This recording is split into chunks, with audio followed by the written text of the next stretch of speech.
And welcome to another live stream of Carolina Outdoor Magazine TV live. And we've got a special guest on the show tonight. This is Caleb Rice from Table Rock Outdoors.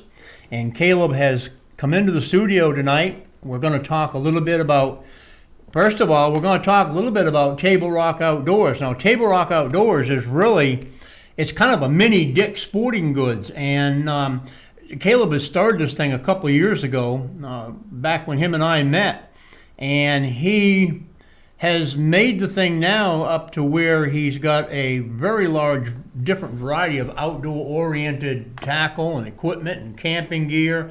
And when I say it's like a mini Dick's Sporting Good, it really is. There's not much you can't find in Caleb's store. So we're going to talk a little bit about the store tonight, and talk a little bit about the different things that he has, and let you guys out there know where you can order this stuff, and you can get online and see his store.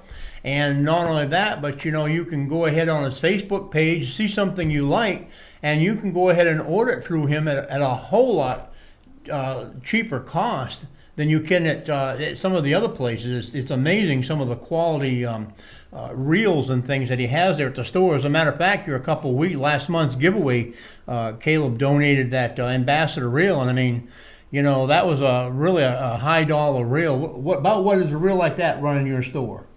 At the store, we usually sell something like that for somewhere between $35 and $50. And that was a $60 reel, I think, is what it would retail for. It would have been about a $30 reel.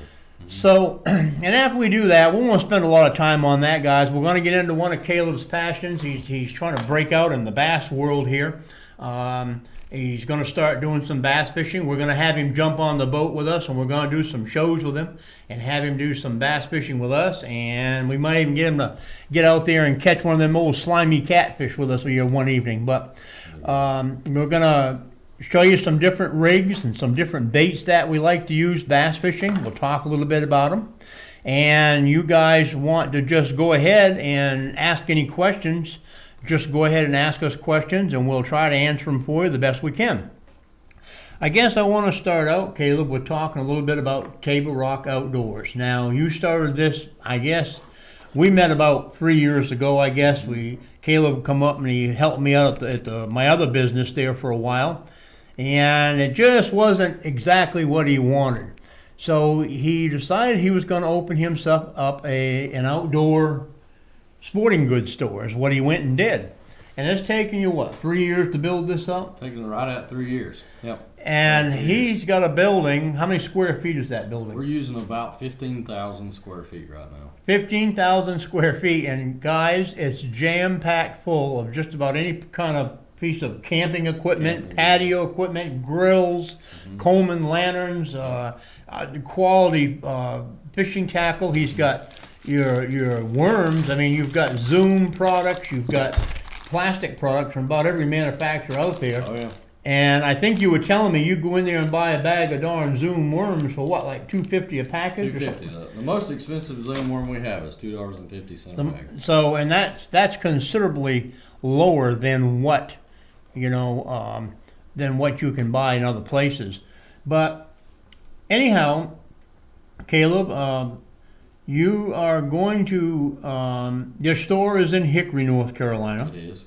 Down there where? For the local people that know. We're on Old Lenore Road, which is right off of 321, up behind the Arby's, right there on 321. Right, yeah. As you're going into downtown, we're on the right in the old Ellis Hosiery Mill. It's right beside Fiber and Yarn Products. If any of you guys, local guys, know where Hickory Steel is, it's just down below Hickory Steel there, about a quarter mile, maybe somewhere in there on the right. And like I said, all you guys that are listening to us from around the country, all you got to do is just get on Caleb's Facebook page, which is Facebook.com/Table Rock Outdoors. Yep, it's actually outdoor. No S on the end of it. Somebody took that one already. Okay. So it's Table Rock Outdoor, and that'll pull the page right up. You can filter through that page and see some of the items that we have. And you can send us a message, in private message on our Facebook page if you're looking for something. And maybe you don't see it on the page. We either may have it at the store, or I can find it for you and try to get you a good deal on it. So, give them a call or check a excuse me, or check out his Facebook page, and you're going to find something that you want. A lot of your local folks there that have shopped down there at Caleb's, you know, he's got a big variety of kayaks. Oh yeah. I know you carry a big variety of kayaks, tents. Oh yeah. So one thing you can think about, like if you come to the store, pricing is subjective for us, so we're not afraid to say something at a good price. We've got hundreds of rods that are $10 a piece or less. Most of the reels are going to be half price. We've got like Spro crankbaits for $6, brand new. I don't have a single Rapala in the place that's over $5, and your Lucky Craft lures are all $10 or less. So when we've got it, grab it. Right. All right, let's talk a little bit about bass fishing. One of your passions is bass fishing. I think this year here you talk like you really want to get started in it big time. You've got some other things that you're doing now, motocross racing and things like that with your son. But I know you want to take some time and do some bass fishing. And let's talk a little about different types of baits and things like that. I know this is the time of year right now where the shad in our lakes are spawning. Now, if a person was going to go down there and fish for shad right now, what would be the best type of bait for a person to use? I mean, I know what I would be throwing, and I'm a firm believer, and a lot of guys may or may not agree with me, but I'm a firm believer in matching the hatch.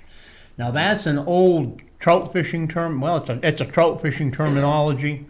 And if you're trout fishing and you don't match what the trout are feeding on, what kind of a little bug or critter they're feeding on, you're not going to be very successful. And I found it to be so also with stripers, with any kind of a predator fish like stripers, white bass, bass.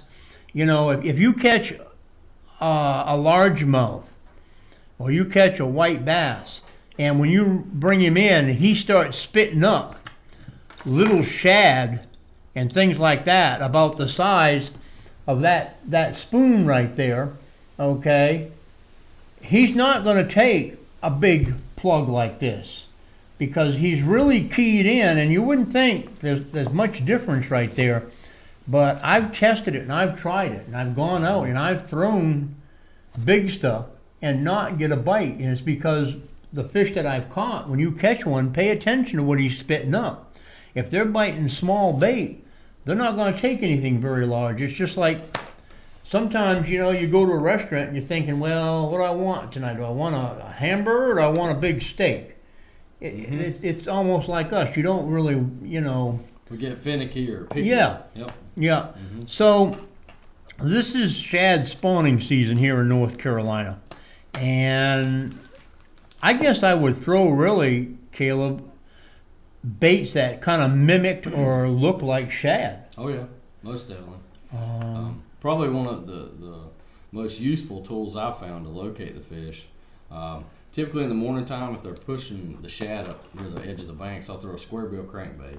You know, just to kind of search and see if I can find where they're at, and I'll usually parallel it down the bank and drag that across to get that reaction strike, like that thing's running out, like a shad's darting. Right. And you'll get a pretty good quick bite. Right. To let you know if there's fish in the area off a square bill crankbait.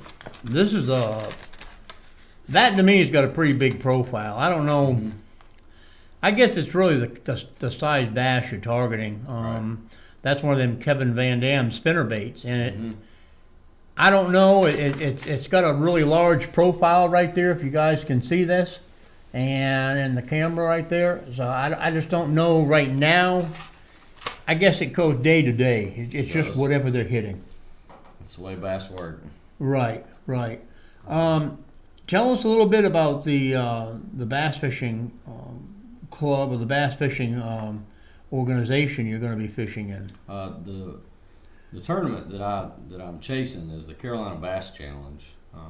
It's a fairly large payout tournament, but there's quite a bit of competition in that specific one. You'll have 150 to 200 boats on a weekend. Depending on the size of the lake, can determine if you get to that hole first or not. So it's a very competitive there's a lot of highly skilled anglers that are in that tournament series. And the way I see it is, if you want to become better, you need to fish with better. So if you've got good stiff competition out there, typically you can learn a lot of things too by just hanging around those type of people. So is the CVC, is that just strictly a local North Carolina based? North and South Carolina. North and South Carolina. Yep. Okay. In the Carolinas. Okay. It is. And do you have any desires, or do you have any wishes to fish other tournaments, like any the FWL or anything like that? If time allows and skill level right. catches up, then I would be more than happy to take that challenge on. And we've got a lot of local tournaments too, and most lakes do. So if you're not from this area, check with your Facebook pages and start looking for bass fishing clubs in the area, and you can go out in those evenings and fish those smaller tournaments, and you learn a lot just by being around. Just by going out in the evenings for a few hours and fishing. Exactly. And, if you're not out there, you're not going to learn anything. Right. And a lot of you guys are thinking, well, I don't have the money for a big expensive boat. If you fish a little local tournament like that for now, just to break out into the local tournaments and to get started, you don't need a big expensive $50,000 bass boat. I know a lot of guys who are out there fishing, and basically all they're fishing out of is they're fishing out of a John boat. Oh yeah. I know guys that are fishing tournaments that are only fishing in kayaks, and it's just whatever you can afford. I guess I would tell people, it's not really the boat that's going to catch the fish. Definitely not the boat. Spend your money on good, reliable tackle. Exactly. Good rods and reels, good baits. Spend your money on that instead of a big, expensive boat right now, because the boats, it's going to get you there maybe faster, but it's not going to, it's not going to catch the fish. And that's just the fact. But different types of baits, I think, are really good to throw at different times of the year. You got spinner baits, buzz baits, crank baits, you call them jerk baits or minnow baits, and you've got worms and things like that. A spinner bait really is a pretty versatile bait. It is. It's a good search tool. You can, it's a quick tool. You can use it spring, summer, fall. It doesn't matter. The only thing is, you can burn this thing through the water in the summertime when the fish are more active, or in the wintertime you can slow it down. And I fish these things in the wintertime so slow, you literally can feel them hitting the bottom. Yep. And that's where I get most of my bites, because a lot of them bass are laying close to the bottom. And I learned that from a gentleman that used to have a local TV show here locally. He's not with us anymore. I don't know if you remember Jim Ledbetter or not. Oh, but yeah. I learned that from Jim. Slow down in the wintertime. Them bass are not as active as they would be in the summer or the spring months, or even the fall when they're feeding, trying to get fat. But this is presentation is very important. Presentation. That's key to fishing. This is a very versatile lure. I know guys that burn these things so fast that the two blades on the top of the water, But, and you brought this point up to me back here, I think a couple weeks ago, because we were talking about bass fishing. Don't be fishing this if the guy in the front of the boat, or the guy that's a boater with you, is fishing a worm. You guys need to get together, because it won't work that way. If you got a guy that's fishing a crankbait and you're fishing jigs or you're fishing plastics, it's not going to work, because he's going to already be moving on to the next piece of structure, and you're still working that worm. So you want to make sure there again, different baits are fished different ways. Lizards, for instance. Lizards are a prime bait for smallmouth, largemouth. They're extremely good in the springtime for bedding fish, because bass hate lizards. I guess they eat their eggs. I've never asked the bass why they why they hate them so much, but you had talked about going up and getting some spring lizards and using them for smallmouth on Lake James. So typically bass hate lizards, and that's a very good color right there. That's a pumpkin and chartreuse, and I use that one a lot. It's just a real good color. I think it's a good size because it really matches the lizard. Oh yeah. And there again, guys, this is a slow presentation bait. You Carolina rig it. How would you rig that? Carolina rig? Well, or would you use could a Texas do a Carolina rig, but I like to use a Texas rig on most of my soft plastics, and I use an 1/8 ounce tungsten bullet weight. Okay. That's one of my favorite presentations. It allows the bait to move enough without just picking up and carrying it off that I can feel just about any movement that happens around that bait. Okay. A lot of times with that tungsten weight, it's a little bit smaller than your average lead weight. It's more dense, so you don't have that big clunky bullet weight on the front. And typically when it drops down, I'll have a fish that'll pick that bait up, and the line will be moving before I ever know that I have a bite. So you really got to watch your line as well with that presentation. Right. I've done really, really well using soft plastics, a tungsten Texas rig. Right. That's one of my favorite presentations. Texas rig versus Carolina rig. For those who don't know it, I know a lot of you guys out there, and a lot of you younger guys out there, you bass fish a lot. So I know you probably know this, but a Carolina rig basically is almost like, I guess what you would call when you see me when I go out drifting for catfish, and I tell you that the rig I'm using is really the Santee rig, but it's basically a refined Carolina rig.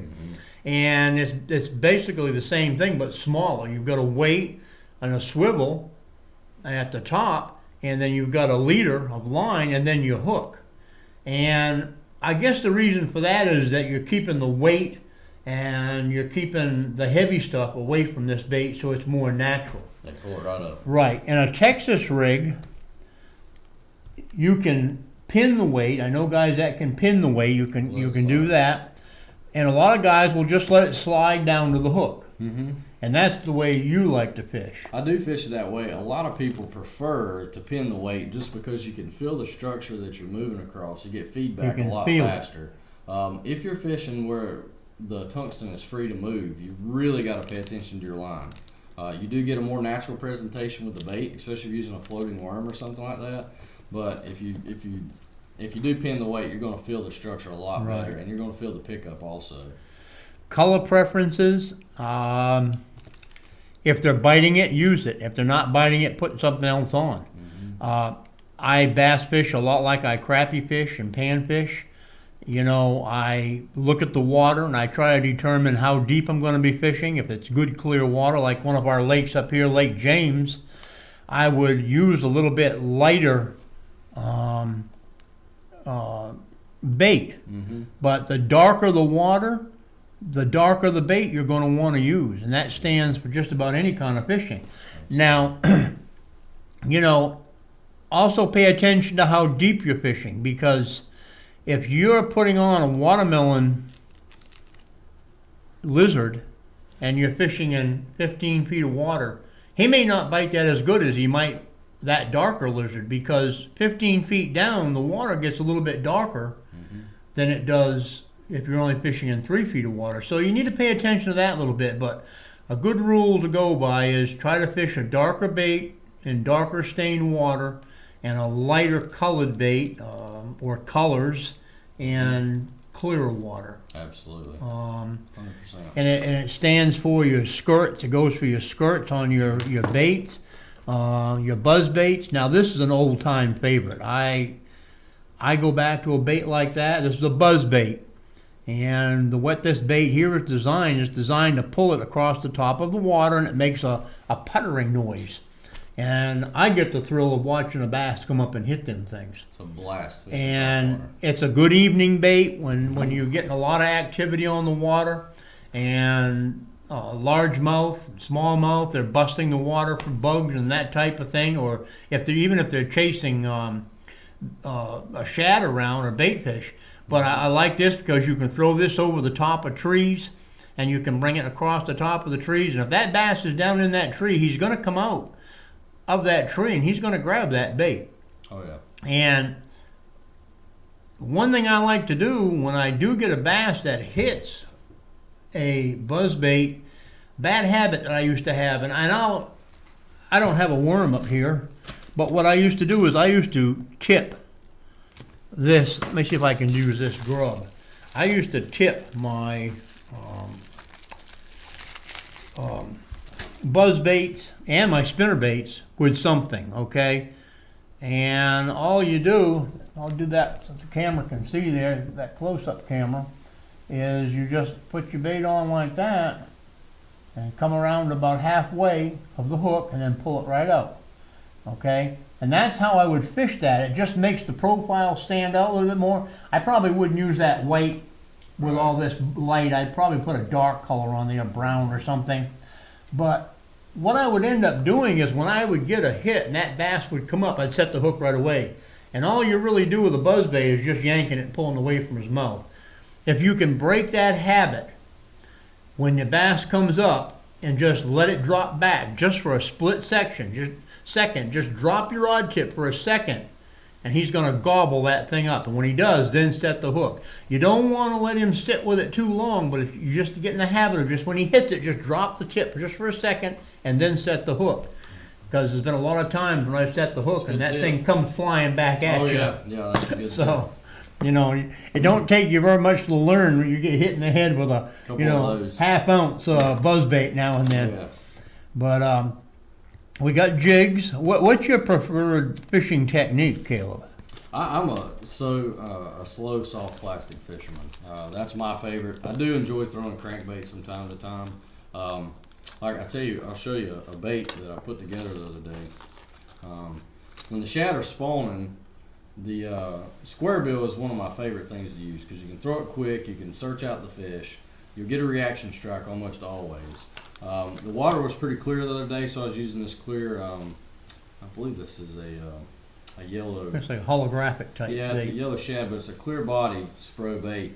And just to add a little bit of flair to it, I put a Mepps spinner blade off of a Mepps minnow on the front of this crankbait. Now a lot of you probably wonder, well, how's that going to run in the water? It actually has a very, very beautiful presentation.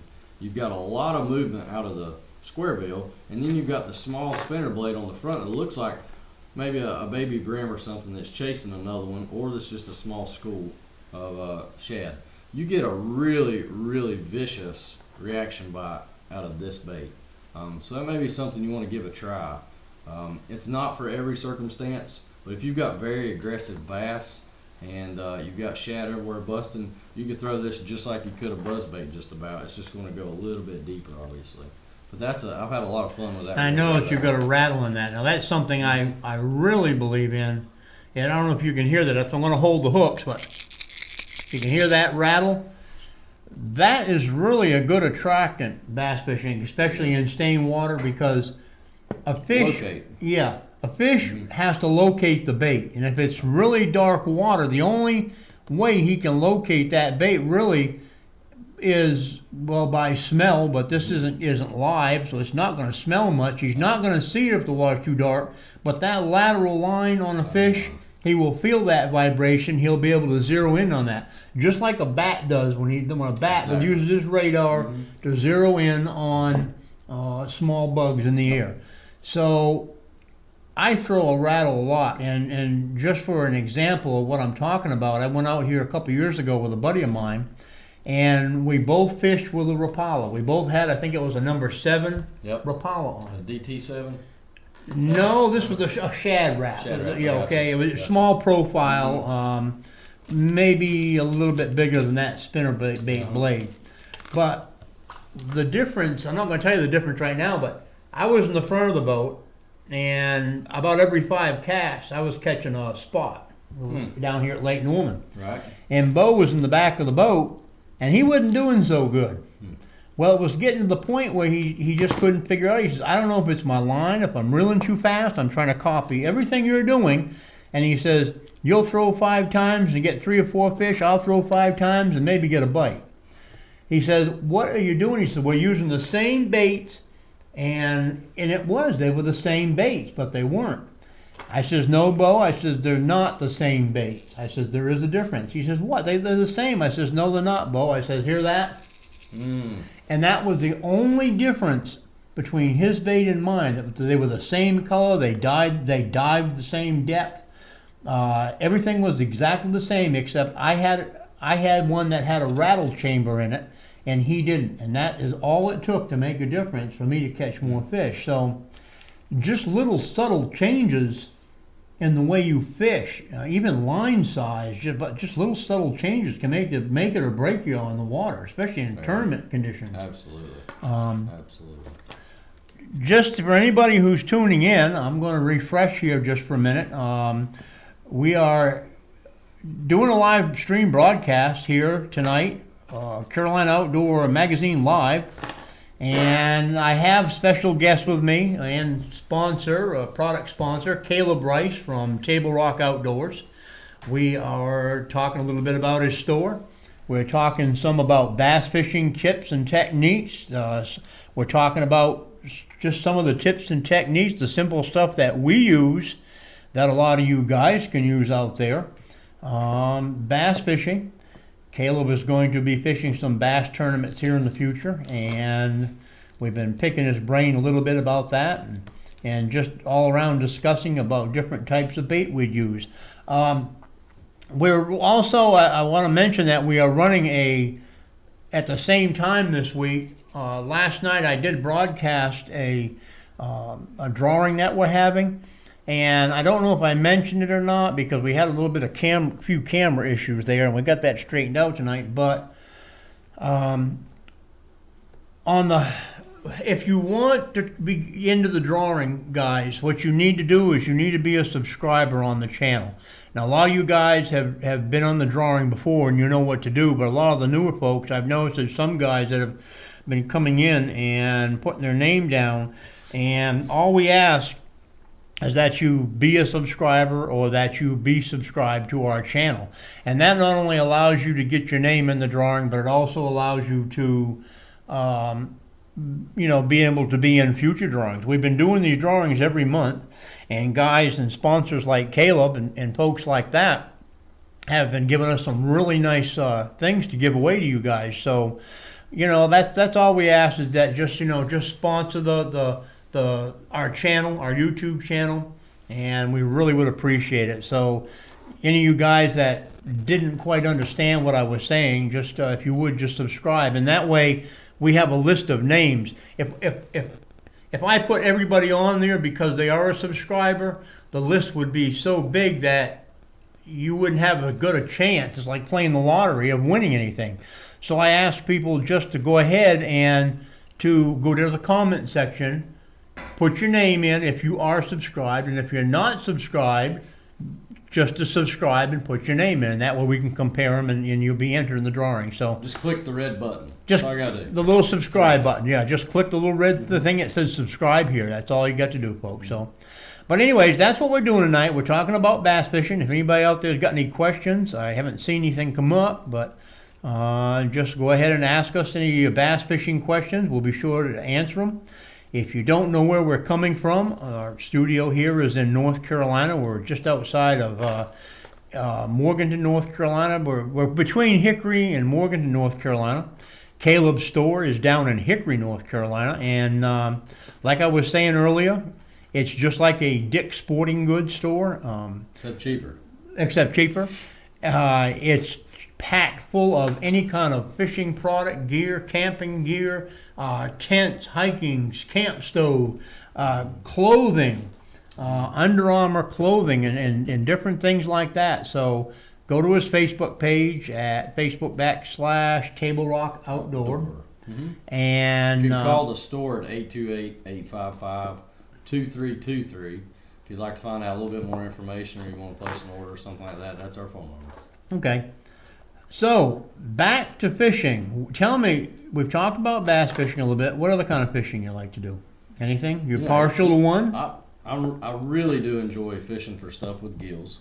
So okay, yeah, it covers all the bases. I do enjoy catfishing. I'd love to go down there and catch some of those blues with you. Well, you'll have to come down there to Santee with us. Yep. I do enjoy crappie. That's a lot of fun. There's not a whole lot that I don't enjoy as far as being outside and be able to wet a line. So, right. There's different techniques for everything, but that's the fun of fishing. You get to learn. And I know you do some hiking and camping up there in the mountains, because I see you post a lot. And maybe one day we can do a show and I can tag along if you can get this old man up the mountain, and we can do like a hiking survival North Carolina type thing, you know. And one of my favorite trips is the Limble Gorge. You've got the falls that come down into the gorge area. Right. You can hike that entire area all the way to Lake James, and using a 4-inch zoom lizard, catch as many red-eye and smallmouth as you can catch. You can catch 50. That might be a cool thing to do. It's an absolute blast. That might be a cool thing to do one time. Fishing. Really? Oh, it's a blast. And almost like trout fishing. Yeah, and you can catch trout while you're in there as well. But wow. That 4-inch zoom lizard floating down that creek.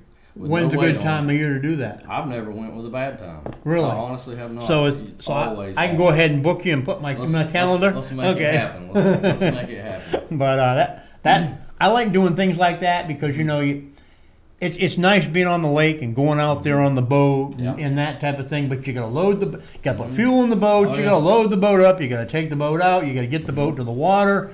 The trolling motor works. The trolling motor doesn't work. You know, the depth finder's not working today. Who knows? But we did a trout show here back, been a few years ago, up in the Watauga River, right up behind Mass General Stores, as a matter of fact.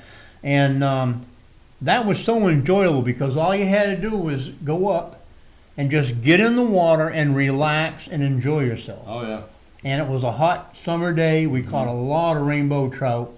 So I really enjoy doing things like that, just because you don't have the hassle of having to deal with the boat. Oh yeah, just throw on a pair of waders and go. Yeah. Have you chased walleye when they're spawning up through the Limble River? No. Have you ever done that? No. That's a pretty good time. Really? That when they run up through the Limble River, there's hundreds of them. Just hundreds. They look like salmon running through Alaska. Lake James has got that many. Oh, it's unbelievable. It's unbelievable. Really? You'll go out. You can fish them at night, or you can fish them during the day. But if you fish at night, when you're using a headlamp, there's just eyeballs.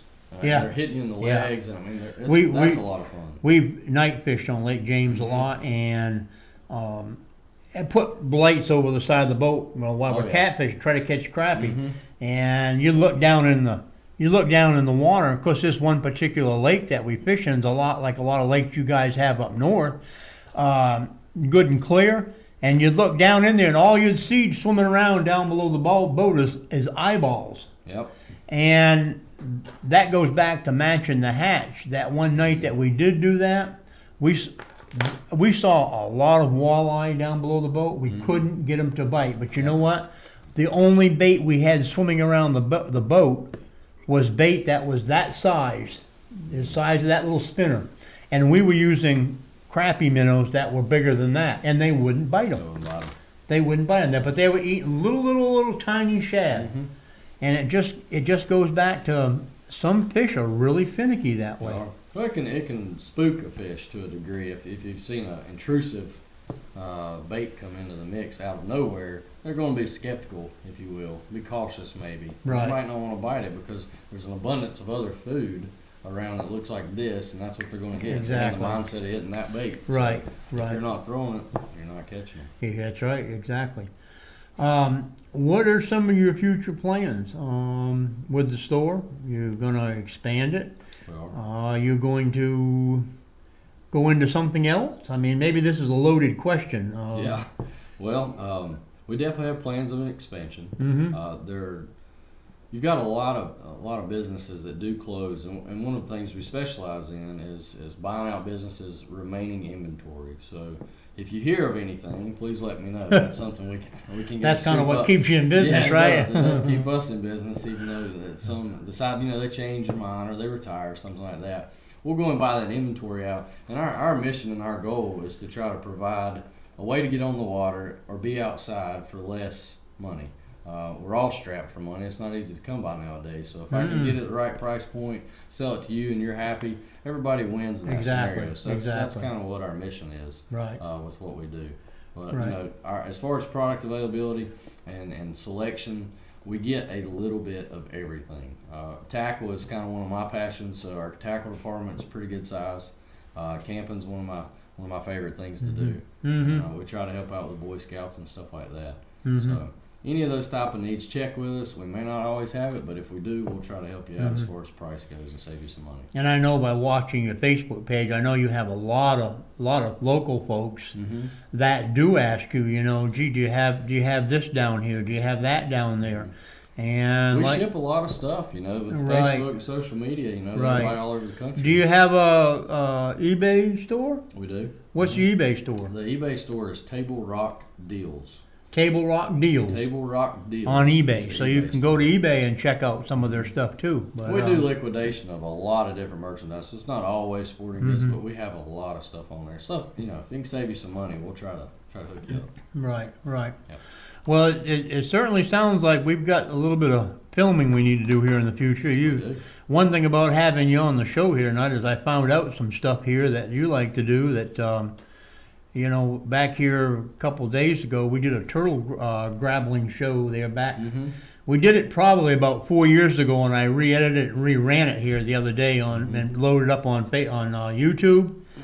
And that was really exciting. Now, they didn't get me down in the water to do any grappling. I like my business. I just kind of watched and just played the host. But it was a lot of fun. So, I mean, you know, and things like that, you know, like you're talking about just hiking up Linville Gorge and coming down and throwing a lizard. That's all. Having a blast. Yeah, and so, you know, we may need to do some of that here this summer. Not only that, but in the heat of summer, it's sure the heck of a lot cooler doing that than it is out sitting on the boat. It is. Have you scheduled any tournaments yet? The next tournament is, I believe it's in June that I'll be able to attend.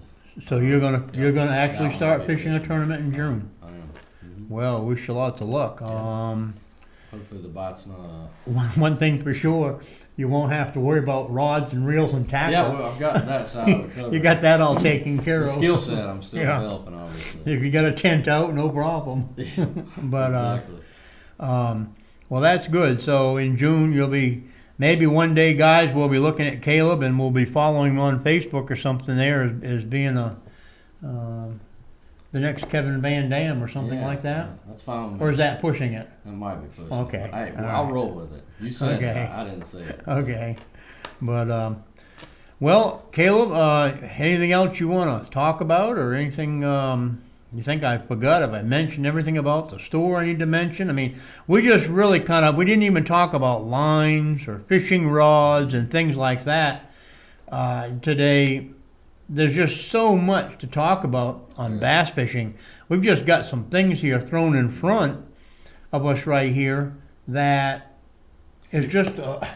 the key is to go do it. Right. You know, it's one thing to sit back and talk about it, but you got to get out there and experience it as much as you possibly can because you're gonna hone your craft. Like with anything. That's what I try to tell people. You know, I mean, I'm a professional at throwing what I know works good for me. Yeah. You can be a professional throwing what works good for you. Just because I say that I use this jig, and I'm going to tell you I do. I use this jig a lot right here, and I'm not a professional jig fisherman. I am for crappie and panfish, but bass fishing, I guess I'm still learning it. But I throw that jig, that chartreuse and brown jig right there a lot, and I catch bass on it. I can throw a rattle trap, and I'll tell you, a rattle trap will whoop me. Oh, yeah. I can't catch a fish on a rattle trap. It just, I have a mental block. Some guys might be laughing at me out there, but, you know, one of my throw what you can catch fish on, guys, okay? Yep. And learn the rest. One of my favorite rigs to use a jig with is to use, if you've ever fished a drop shot, use the jig as your bottom weight. Okay. I've done that several times. So take a robo worm. Have you ever seen a robo worm? It's a really heavy this is a super floaty worm, and it's fairly small. But set your drop shot up and put that jig down on the bottom. You've got two chances to catch a fish with a drop shot with a jig on the bottom of it because you're going to have a weight down there anyways. If you're in an area that you can fish it that way, throw the jig on the bottom of the drop shot, and then up above that you're going to have your hook with that robo worm or whatever your choice is hanging off top. So you got two opportunities to catch a fish. It may pick up off the bottom and may like this crawdad looking thing, where it may want that worm. Mm-hmm. So instead of just obviously, well, you know there's what? times where a weight works better, but That goes back to how we striper fish. I learned some things here over the past year fishing with the guys from the Triad Bait Company, and they've showed me some different fishing techniques for striper fishing, and they never fish with just one jig on the line. Yeah. They always have what they'll do is they'll come down on their line. They'll come down on their line off from their lead core with a leader, and they'll have a three-way swivel. And off that three-way swivel, they'll have one jig with one color and another color worm on there, and then they'll drop down with another leader off on the other bait, and they'll put another jig with another one on there. Wow. And it's really productive because what you're really doing is you're giving the fish two different opportunities at two different depths to bite the bait he chooses to bite. You know, with the shad spawning around now with bass fishing, have you ever fished a twin rig with flukes during a shad? Is that where you put like a fly on the back? Well, I know guys that do that. They'll use a topwater lure of some kind, like a plug, right? And they'll pop it across the water, but in the back they'll run like a 3 or 4 foot, 3 or 4 foot leader with a white fly or just something different on it, and that works good. Well, the twin rig, you take a fluke, and you've got two different barrel swivels. You've got your main line that connects to a barrel swivel, and then that's going to run down to a longer line that is connected to a fluke or a soft plastic, depending on what size you need. And then above that barrel swivel, you have another barrel swivel that moves up and down the line. So with that one, you run a shorter leader off of that to another fluke.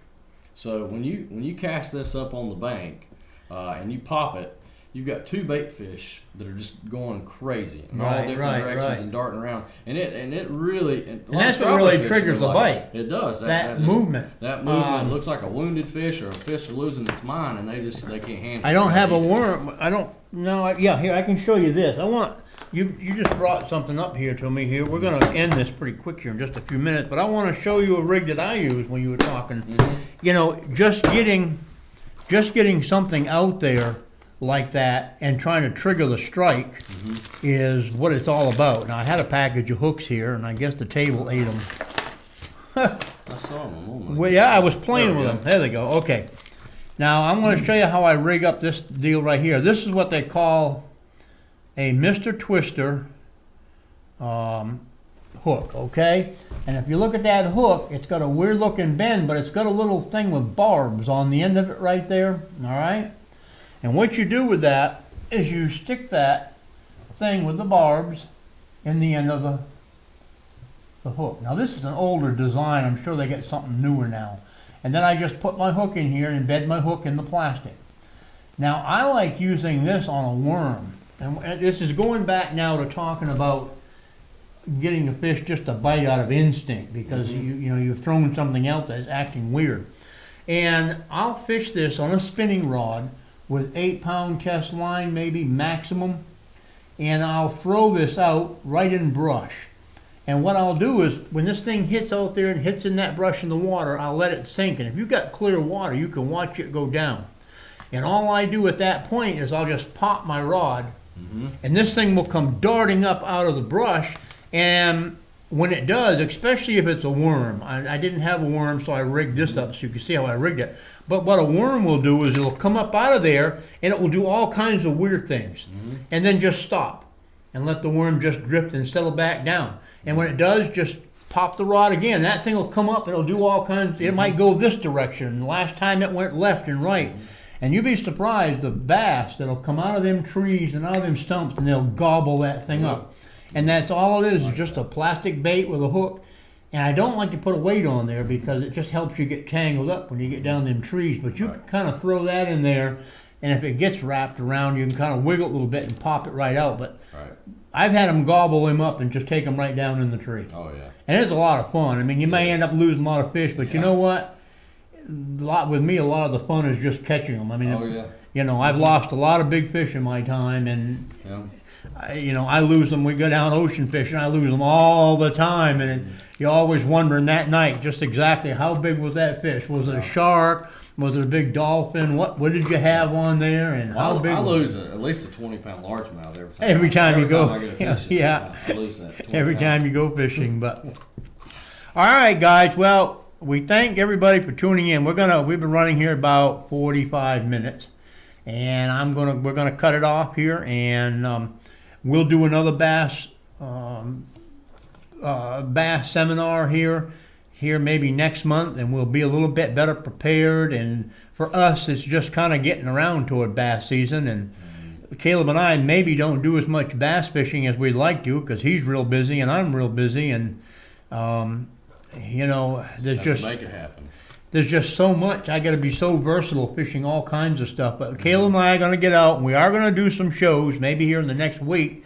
We're going to do some bass fishing shows, and we will be able to show you a lot more of our techniques and talk about a little bit more about different products and different things that we use and we like to use when we're out catching them. So be sure to stay tuned and watch for that, because we will be doing that.